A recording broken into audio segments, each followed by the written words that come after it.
I know probably you've heard about this statement before.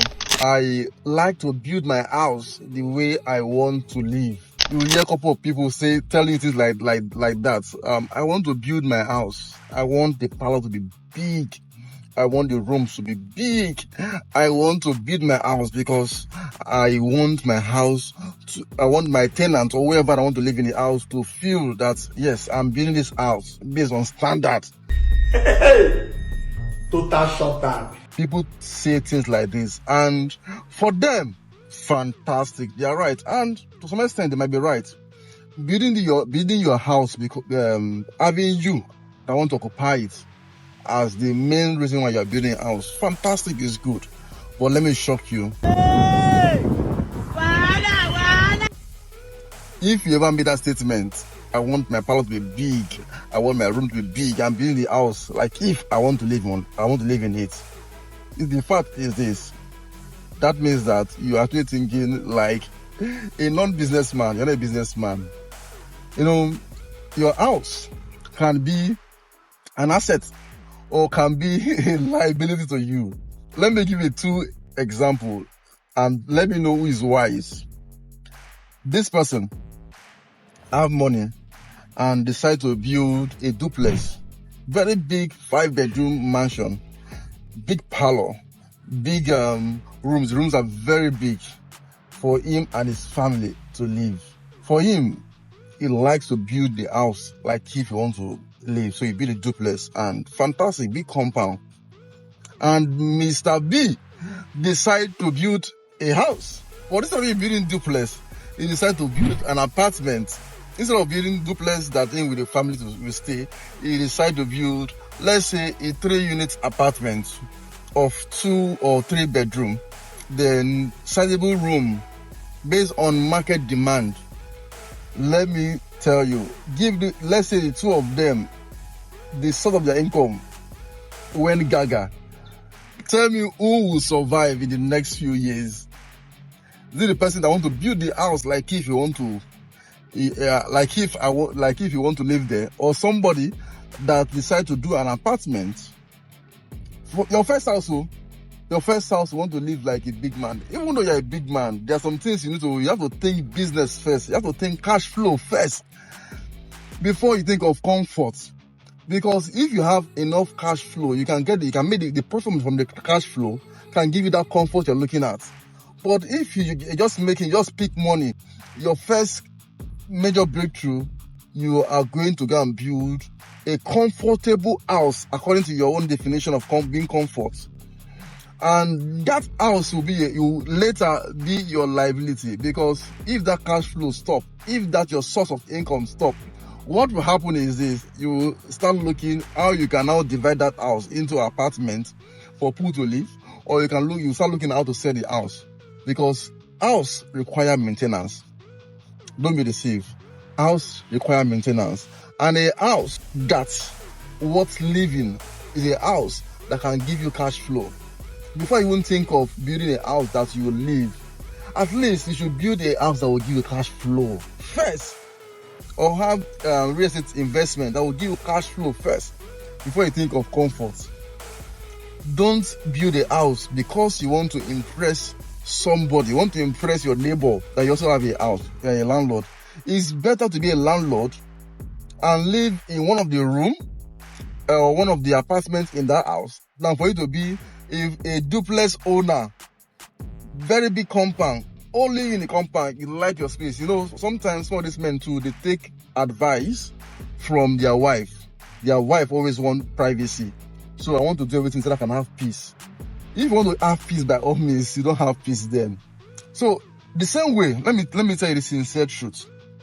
When you have headache, you go to a doctor for advice on what to do. When you want to go to school, you go to a teacher. When you have some marital challenge, you go to a marital counselor. Note, whenever you want to make an investment decision, you don't listen to people by the side. You need to meet an expert that will guide you on how you can spend that money.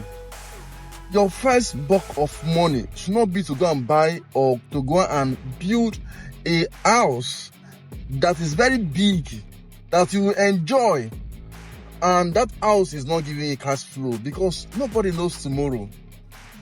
Even though you are young, you need to make sure that you protect your tomorrow by having cash flow. That is the sincere truth. So the reality is this: don't follow that statement. I want to build my house the way I want to live. Like if I want to live there, that is not a good way. That is, you're trying to be owner instead of you trying to be a cash flow machine. You don't have that mentality of I want to be the owner. It's better for you to make money from bits instead of you making money you owe. Likewise, okay, let's even say the person that built the three apartments decide to sell 2 and live in 1. Imagine, he has made money. He can also risk and repeat that particular process. And repeat that process every year, or every 2 or 3 or 6 months. You repeat the process and you keep on making money. And he's still living in that particular apartment. With over time, 2, 3, 4, 5 years from now, that duplex that you want to live, that big apartment, in this case, you are now sure that you are building this house not because of you want to make money out of it, but you want to live comfortably because you have cash flow that you can use to maintain that house. It's wisdom. You need wisdom. My name is Dennis Isong. I help Nigerians in diaspora to own property right here in Lagos, Nigeria. So I also help Nigerians in Nigeria. In case you're looking at buying a house, or you're looking at buying a land, or you're looking for simple investment advice like this, please just contact us. I'll wait for your call. I appreciate you so much for watching this video to this point. Don't join that saying. You know, sometimes some things might be popular, but it's not the best decision to take based on your current situation. For those who have gotten so many cash flow properties, you can go ahead and build a house for your comfort. You should occupy the whole village, no problem with that. But not you that want to build your first house, even your second house, and you're looking at that comfort. So cash flow should come first. Make sure that your investment, your first, second, third investment, or the first, second, third property, fourth property, should be able to take care of the fifth one, which is your own house, which you want to live in. And you can buy the whole village. That is your own cup of tea. But thank you so much for staying to this point.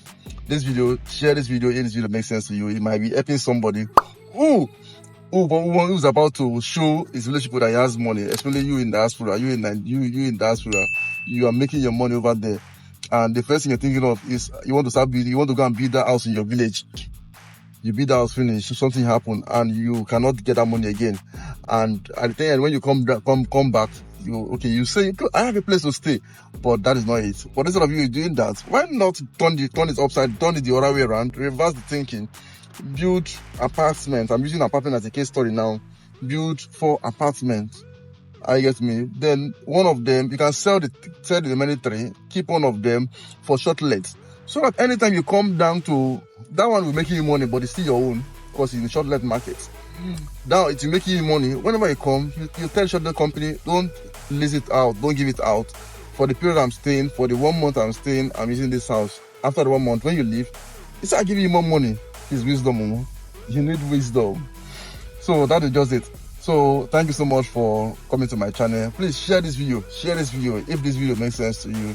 Don't join that people saying those things that I want to build the house. I want to build my house the way I want to live. It's not a good investment advice. So it might sound in your ear, but it's not. Thank you so much. I appreciate you so much. My name is Dennis Isong. Bye for now.